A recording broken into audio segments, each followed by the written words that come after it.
अरे आप सोए नहीं अब तक? वो सरपंच जी की पत्नी ने रोक लिया था। जयमाला देख कर ही जाना। लड़का तो हीरा था, आईएएस अधिकारी था वो। दोनों की जोड़ी बहुत अच्छी लग रही थी। हाँ सुनीता, मैंने देखा उन्हें। काश हमारा बेटा भी आईएएस अधिकारी बन जाए, बस यही सोच रहा हूँ तब से। भगवान पर विश्वास रखो, सब ठीक हो जाएगा। हाँ, उन्हीं पर भरोसा है।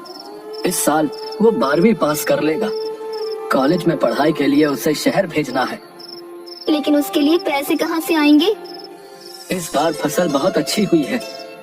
अगर इसी तरह 5-7 साल फसल अच्छी हो गई तो बंकू की पढ़ाई के लिए नहीं सोचना पड़ेगा। कल फसल की कटाई भी करवानी है। हे राम जी, हमारे इस सपने को पूरा कर देना। हमें आपसे और कुछ नहीं चाहिए। अरे बाहर ये कोलाहल कैसा है? कहीं शादी में कोई गड़बड़ तो नहीं हो गई? रुको, मैं अभी पता करता हूँ। तभी बंकू बदहवास दौड़ते हुए आता है। पिताजी, पिताजी, गजब हो गया। अरे बेटा, तू हाँफ क्यों रहा है? बाहर ये शोर कैसा है?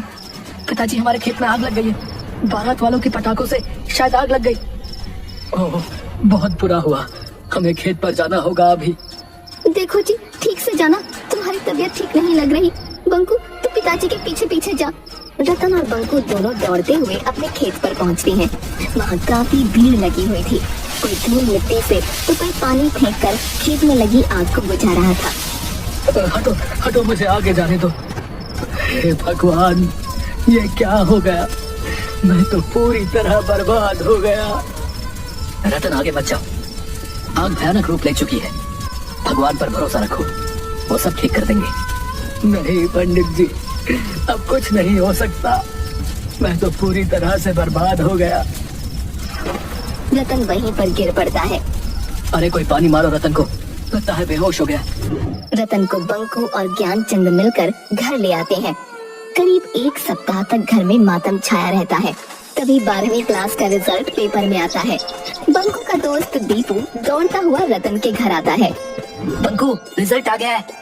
हम दोनों फर्स्ट डिवीजन से पास हो गए हैं। हुर्रे! क्या मैं पास हो गया? पिताजी, मैं फर्स्ट डिवीजन से पास हो गया। शाबाश बेटा, तुमसे मुझे यही उम्मीद थी। चाहे कितना भी कर्ज लेना पड़े, मैं तुम्हें आगे की पढ़ाई के लिए शहर भेजूंगा।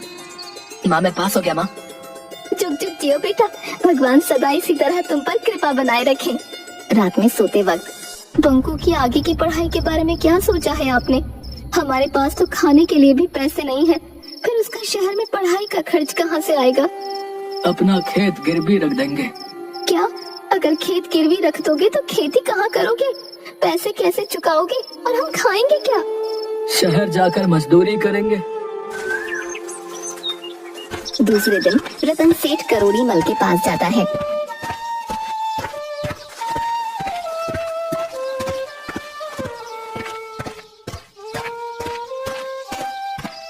आओ रतन, कहो कैसे आना हुआ? सुना है बेटा फर्स्ट डिवीजन से पास किया है। हाँ सेठ जी, सब आप लोगों की कृपा है। मेरा बेटा सेठी का भी कुछ नंबरों से फर्स्ट डिवीजन छूट गया। उसे शहर के टॉप कोचिंग इंस्टीट्यूट में एडमिशन करवाऊंगा। खैर छोड़ो, और बताओ कैसे आना हुआ? मैं भी बेटे को शहर में पढ़ाना चाहता हूँ। पढ़ा लिखा कर आईएएस बनाना चाहता हूँ। हाँ, बहुत अच्छा सोचे हो, लेकिन आपसे तो मेरी माली हालत छिपी नहीं है, इसलिए मुझे 5 लाख रुपए की जरूरत है। आप चाहे तो मेरा खेत गिरवी रख लें। दरवाजे के पीछे से दोनों की बातें सुन रही सेठ करोड़ी मल की पत्नी मंजूरी सेठ को बुलाती है। सेठी के पापा, जरा अंदर तो आना। क्या कह रही हो भाग्यवान? ये तो रतन है ना, इसकी ये औकात कि हमारी बराबरी करे। शहर में बेटे को पढ़ाकर आईएएस अधिकारी बनाएगा। इसे पैसा नहीं देना। ऐसा करता हूँ कि इसे इतना सूद बोल देता हूँ कि चला जाएगा। ठीक है। हाँ तो रतन भाई, देखो, अभी मेरे पास पैसे नहीं हैं, सब मार्केट में दिया हुआ है। लेकिन चूंकि तुमने पहली बार मुंह खोला है, इसलिए कुछ उपाय कर सकता हूँ। सेठ जी, कोई भी उपाय कीजिए, लेकिन पैसे मुझे चाहिए। शहर में मेरा एक दोस्त है जो पैसे लगाता है। लेकिन वो बहुत ऊंची दर पर सूद लेता है। मुझे सब मंजूर है। ठीक है, तो कल आकर पैसे ले जाना। अच्छा। करोड़ी मल 1 साल का सूद काटकर 3 लाख रुपए रतन के हाथ में देता है। बंकू और सेठी एक ही कॉलेज में पढ़ते हैं और एक ही कोचिंग में पढ़ते हैं। देखते देखते 3 साल बीत जाते हैं। सूद समय पर न दे सकने के कारण रतन का घर और खेत करोड़ी मल के हो जाते हैं। चलो सुनीता, दिल्ली चलते हैं। ये दिन ही देखना बाकी रह गया था। पुरखों की जमीन भी अब पास नहीं रही। कहाँ जाओगे? जब से शादी हुई है मैंने आज तक तो आपको शहर जाते ना देखा। ये दिन भी तो नहीं देखा था। अब तो भगवान के सहारे ही जी रहे हैं। करीब 8 घंटे रेलगाड़ी चलने के बाद दिल्ली पहुंचती है। वहाँ से वो पैदल ही काम ढूंढने निकल पड़ते हैं। रुक जाओ, अब नहीं चला जाता, दम फूल रहा है मेरा। अरे तुम्हारे पैर कितने फूल गए हैं और उनसे खून भी निकल रहा है। रतन सरकारी अस्पताल में सुनीता को भर्ती करवाता है। जो पैसे थे सब दवाई में खर्च हो जाते हैं। वो एक झुग्गी चाल के मालिक लाला सेठ से मिलता है। लाला सेठ जी, खैराती अस्पताल में आपका बहुत नाम सुना है। मैं रतन हूँ। आज ही अपनी पत्नी के साथ गांव से आया हूँ। न पैसे है न रहने का ठिकाना। कृपया मदद करें। देखो रतन, मेरे पास कुछ रिक्शा है। तुम चाल में रह सकते हो। रिक्शा चलाकर गुजारा कर सकते हो, लेकिन किराया टाइम पर लूंगा, याद रखना। कुछ दिन बाद ज्ञानचंद दिल्ली आता है। रतन, मैं सिर्फ ये बताने आया हूँ कि बंकू ग्रेजुएशन की परीक्षा में पूरी यूनिवर्सिटी में टॉप आया है। ये देखो, पेपर में उसकी फोटो छपी है। वाह, अब IAS की परीक्षा निकाल ले बस। जरूर निकालेगा। मैं दीपू से मिलने जा रहा हूँ, सोचा तुम्हें भी लेते चलो। इधर सेठी को चाय दुकान पर एक धूर्त पंडित चूरन दास मिल जाते हैं। चूरन दास चाय वाले से सेठी का पूरा डिटेल जान लेता है। क्यों बच्चा, एक हाथ में सिगरेट, दूसरे में चाय का गिलास। लगता है तुमने परीक्षा नहीं किया है पास। हाँ बाबा, पर आपको कैसे मालूम? दिव्य दृष्टि बेटा, मेरे पास दिव्य दृष्टि है जो तुम्हारा भूत, वर्तमान और भविष्य तीनों देख सकती है। अच्छा, तो मेरे बारे में और क्या देख रही है आपकी दिव्य दृष्टि? मैं तो ये भी देख रहा हूँ कि तुम्हारे ही गांव का एक लड़का यूनिवर्सिटी में किया है टॉप और तुम हो गए हो स्टॉप।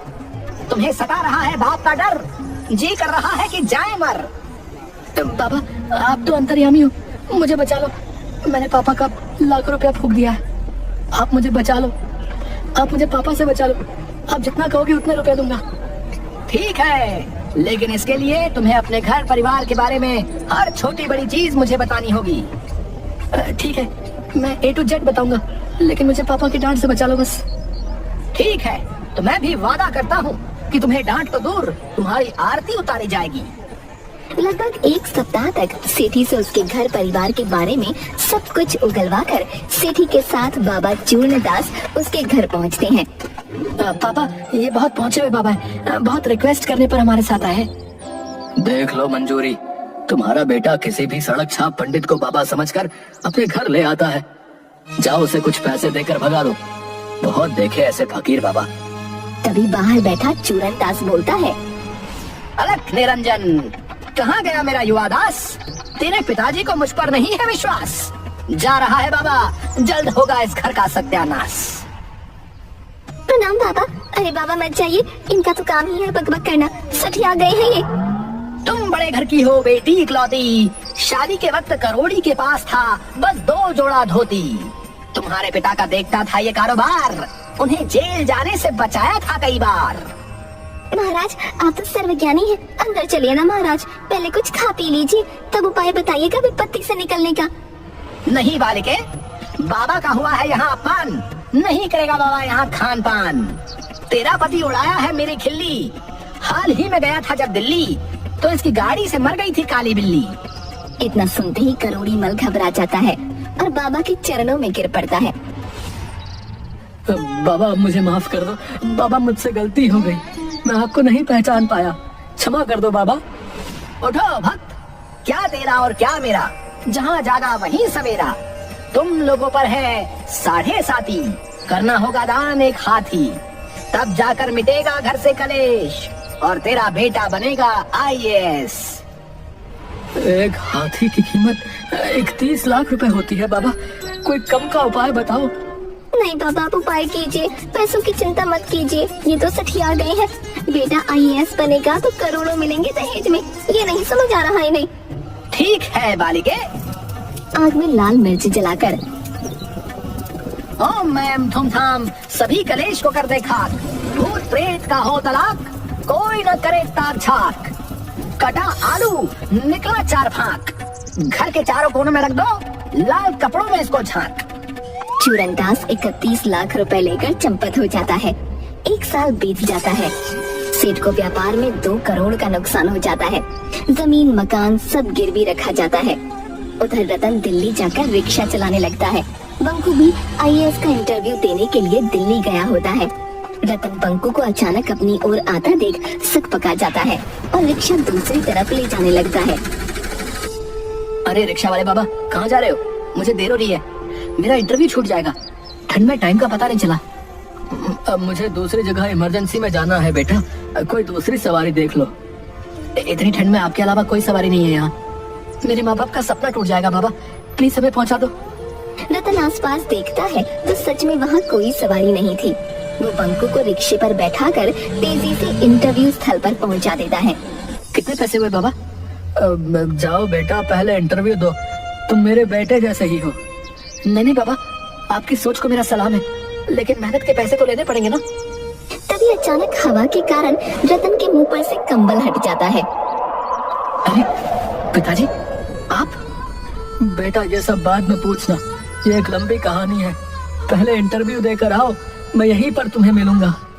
इंटरव्यू के बाद बंकू पिताजी के साथ एक झुग्गी झोपड़ी में पहुंचता है। धिक्कार है मुझ पर, मैं आपके खून पसीने की कमाई से ऐश के साथ पढ़ रहा था, अब मैं भी यहीं पर रहूंगा। माँ का वो कचरा चुनने गई होगी, आती ही होगी बेटा। थोड़ी देर में सुनीता एक बोरे में रद्दी कूड़े कचरे लिए पहुंचती है। माँ को फटे हाल में देख बंकू रोने लगता है। तू क्यों रोता है मेरे लाल, मत रो। मेरे चलते तुम लोगों का ये क्या हाल हो गया है? पिताजी, कल से मैं रिक्शा चलाऊंगा, वैसे भी रिजल्ट 1 महीने बाद आएगा। बंकू का अगले महीने रिजल्ट आता है। बंकू रिक्शा साइड पर न्यूज़पेपर खरीदता है। अरे मेरा रिजल्ट आ गया। पिताजी के पास पहुंचकर पिताजी, मेरा सिलेक्शन हो गया। माँ,